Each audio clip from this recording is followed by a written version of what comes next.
ফলতায় সকাল থেকে দেখা যাচ্ছে লম্বা লাইন ভোটারদের এবং তারা ভয়মুক্ত পরিবেশে, আতঙ্ক নেই তাদের। কার্যত তারা বলছেন যে এত দীর্ঘদিন তারা ভোট দিতে পারেননি, এবার তারা ভোট দিতে পারছেন, সবাই বেরিয়ে এসেছেন, ভোট দিচ্ছেন।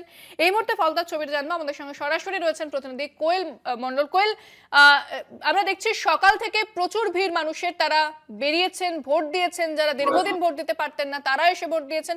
পুষ্পাকে তো কোথাও দেখাই যাচ্ছে না। তবে এই মুহূর্তের ছবিটা কি উঠে আসছে কোয়েল, কি জানাচ্ছেন মানুষ? একদমই, দেখো, ফলতার পুনর্নির্বাচন শুরু হয়েছে। মানুষজন বলছে যে দীর্ঘদিন পর তারা শান্তিপূর্ণভাবে নির্ভয়ে তাদের নিজেদের যে ভোটাধিকার সেই ভোটাধিকার প্রয়োগ করতে পারছেন। তবে এই মুহূর্তে কিন্তু বেলা অনেকটা গড়িয়েছে। সকাল 7টায় ভোট গ্রহণ প্রক্রিয়া শুরু হয়েছে। এখন একেবারে কিন্তু ঘড়ির কাঁটা 1:30 পেরিয়ে গেছে, দুপুর 1:30। তবে এখনো পর্যন্ত একেবারে ফলতার যে তৃণমূল প্রার্থী জাহাঙ্গীর খান, যাকে ফলতার তাস হিসেবে পরিচিত, সেই জাহাঙ্গীর খানের দেখা পেলেন। এবং আমরা এখানে যে বুথ অ্যাসিস্ট্যান্ট যারা রয়েছেন এখানে 190 এবং 192 নম্বর বুথের, কার্যত ফলতার এই যে বুথে আমরা এই মুহূর্তে রয়েছি সেই বুথের কিন্তু একেবারে 190 নম্বর বুথের ভোটার জাহাঙ্গীর খান। সেই জাহাঙ্গীর খান কিন্তু এখনো পর্যন্ত তিনি তার ভোটাধিকার প্রয়োগ করেননি। তবে সকাল থেকে আমরা জাহাঙ্গীর খানের বাড়িতে গিয়েছিলাম এবং চেষ্টা করেছিলাম বাড়িতে কেউ আছেন কিনা তাদের সঙ্গে কথা বলার জন্য, যদিও বা বাড়ি থেকে সেই মুহূর্তে কেউ বেরোয়নি। বেলা গড়িয়েছে, এবার ছবিটা খানিকটা বদলেছে। জাহাঙ্গীর খানের বাড়ি থেকে একজন ভদ্র মহিলা তিনি কিন্তু বেরিয়েছেন, বেরিয়ে কার্যত 190 নম্বর বুথে ভোট দিতে এসেছেন। এবং আমরা যেমনটা এখান থেকে জানতে পারছি, জাহাঙ্গীর খানের স্ত্রী তিনি, এবং তিনি নিজের ভোটাধিকার প্রয়োগ করতে বেরিয়েছেন।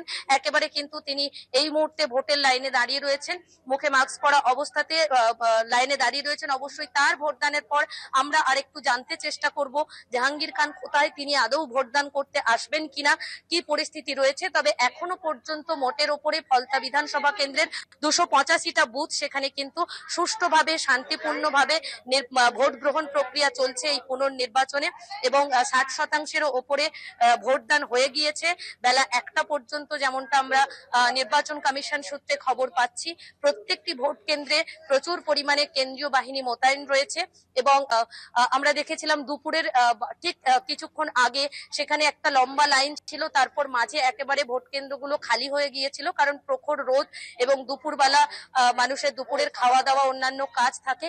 এবং আবার যখন বেলা গড়াচ্ছে তখন দেখছি আস্তে আস্তে আবার ভোটারদের লাইন বড় হতে শুরু করেছে। 190 এবং 192 এই দুটির বুথের ভোট চলছে এখানে, এবং সেখানে কিন্তু আমরা দেখতে পাচ্ছি এই মুহূর্তে লম্বা লাইন রয়েছে। অন্যান্য এলাকার ভোটারদের সঙ্গে একই সাথে ভোটদানের জন্য লাইনে কিন্তু দাঁড়িয়ে রয়েছেন জাহাঙ্গীর খানের স্ত্রী নিজে। তিনি নিজের ভোটদান করবেন এবং ভোটদানের পর তার সঙ্গে আমরা কথা বলার চেষ্টা করব। তিনি কি বলেন আমরা একটুখানি দেখার চেষ্টা করব, যদি সম্ভব হয় তার সঙ্গে কথা বলার চেষ্টা করব, যেহেতু উনি এখন ভোটের লাইনে দাঁড়িয়ে আছেন, ভোট দেবেন, অবশ্যই নিজের ভোটাধিকার প্রয়োগ করবেন। তার সঙ্গে কি আর কেউ রয়েছেন নাকি তিনি একা রয়েছেন? তার বাড়ি থেকে কি আর অন্য কোনো সদস্য এসেছেন? না, এখনো পর্যন্ত বাড়ির থেকে অন্য কোনো সদস্যকে আমরা বেরোতে দেখিনি। দীর্ঘক্ষণ আমরা চেষ্টা করেছিলাম পরিবারের লোকেদের সঙ্গে কথা বলার জন্য। অবশেষে জাহাঙ্গীর খানের বাড়ির থেকে তার স্ত্রী বেরিয়েছেন, মুখে মাস্ক লাগানো অবস্থায় তিনি আসলেন। তার যে বুথ 190 নম্বর, সেই বুথের সংশ্লিষ্ট বিএলওর কাছে স্লিপ দেখিয়ে সিরিয়াল নাম্বার দেখলেন, এবং তারপর তিনি কিন্তু তার যে 190 নম্বর বুথের যে ভোট গ্রহণ কেন্দ্র, সেই একেবারে ভোট গ্রহণ কেন্দ্রের যে রুম, তার সামনেই একেবারে তিনি দাঁড়িয়ে রয়েছেন ভোটারদের সঙ্গে। এবং ভেতরে একজন ভোটার ভোট দিচ্ছেন, এরপর ওনার নাম্বার আসবে, উনি ঢুকবেন ভেতরে ভোট দিতে, অর্থাৎ জাহাঙ্গীর খানের স্ত্রী। জাহাঙ্গীর খানের বাড়ি থেকে এখনো পর্যন্ত জাহাঙ্গীর খানের স্ত্রী ছাড়া অন্য কোনো সদস্যকে বেরোতে দেখা যায়নি বা ভোট দিতে আসতে দেখা যায়নি।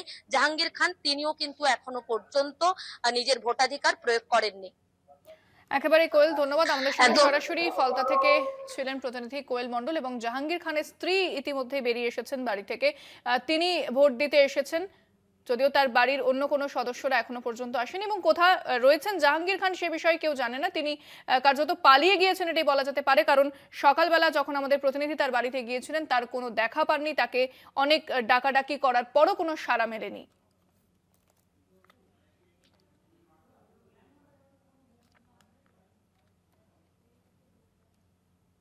জাহাঙ্গীর খানের স্ত্রী ইতিমধ্যেই তিনি ভোট দিতে এসেছেন, তিনি ভোট দিয়ে